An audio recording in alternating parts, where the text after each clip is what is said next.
Assalamualaikum warahmatullahi wabarakatuh. Nama saya Wafar Ghazali dari Prodi Ilmu Komunikasi Fisip UMJ. Kali ini kami akan membahas tentang laporan penelitian pengaruh algoritma rekomendasi TikTok terhadap pembentukan opini mahasiswa Prodi Ilmu Komunikasi Fisip UMJ mengenai isu lingkungan.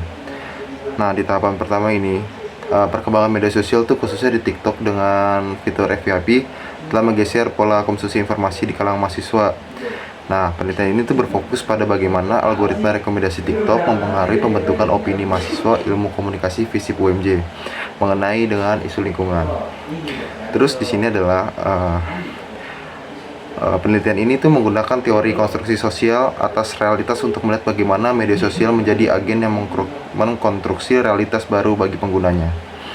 Nah, konsep filter bubble ini digunakan untuk menganalisis bagaimana algoritma personalifikasi TikTok mengisolasi mahasiswa dalam ruang informasi yang seragam dan searah. Nah, di sini metodologi penelitian saya menggunakan pendekatan kualitatif dengan studi kasus deskriptif. Subjek penelitian terdiri dari 5 mahasiswa aktif ilmu komunikasi Fisip UMJ yang merupakan pengguna aktif TikTok lebih dari 2 jam per hari. Nah, data ini tuh dikumpulkan melalui wawancara mendalam serta observasi langsung terhadap riwayat pencarian dan halaman FYP informan. Nah, terus hasil dari pembahasan mekanisme algoritma TikTok itu sangat sensitif, di mana durasi tontonan penuh itu pada satu video lingkungan akan langsung meningkatkan sebaran konten sejenis di FYP informan secara masif. Jadi penyebarannya tuh langsung masif gitu lah, langsung keseluruhan gitu. Nah, untuk secara kognitif, mahasiswa memahami istilah lingkungan tingkat lanjut secara cepat melalui visual infografis yang ringkas. Jadi kebanyakan tuh mahasiswa memahami istilah lingkungan tuh secara ringkas gitu, lebih cepat gitulah untuk melalui visual yang lebih ringkas gitu. Terus secara afektif muncul emosi mendalam seperti kecemasan ekologis atau eco-anxiety akibat narasi penderitaan alam dan musik latar yang dramatis. Jadi orang yang pengguna TikTok itu lebih mudah terkena eco-anxiety lah karena latar musik yang terlalu dramatis ataupun juga penderitaan alam yang bisa menggores hati mungkin.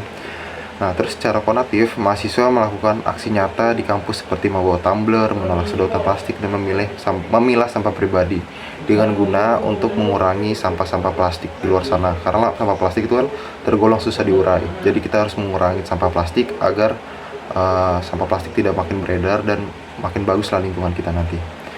Nah, selanjutnya itu ditemukan kontradiksi unik. Latar belakang akademis mahasiswa ilmu komunikasi ternyata tetap goyah dan bisa ditembus oleh kekuatan pengulangan pesan atau disebut juga repetisi di sistem AI TikTok. Nah, jadi kesimpulan dan saran saya adalah kesimpulan algoritma rekomendasi TikTok terbukti dominan dalam membentuk opini dan perilaku mahasiswa melalui pusaran gelembung informasi atau juga disebut filter bubble. Jadi TikTok itu sangat berpengaruh ya di Fisip UMJ ini, terutama di kampus ini. Jadi kayak lebih pusaran gelembung informasi itu filter bubble tuh lebih mencakup ke mahasiswa itu loh, jadi gampang dicerna lah. Dan bagi saya untuk disarankan bagi mahasiswa untuk lebih bijak memverifikasi informasi agar terhindar dari eco-anxiety, serta bagi peneliti selanjutnya untuk menguji dampak algoritma ini pada mahasiswa jurusan non komunikasi. Nah, yang disarankan ini adalah saat kita menggunakan media sosial itu kita harus berbijak-bijak dalam menggunakan agar tidak menjadi kesalahpahaman atau tindakan asusila atau macam manapun pelecehan segala macam. Kita harus berbijak-bijak dalam menggunakan sosial media karena jejak digital juga pasti akan terekam jelas mau di masa depan atau masa lampau. Nah, untuk bagi peneliti selanjutnya untuk menguji dampak algoritma ini pada mahasiswa jurusan non komunikasi. Jadi untuk peneliti selanjutnya mungkin akan diteliti dari jurusan non komunikasi. Sekian dari saya Muhammad Ghazali sebagai Prodi Ilmu Komunikasi Fisip UMJ. Terima kasih sebelumnya. Wassalamualaikum warahmatullahi wabarakatuh.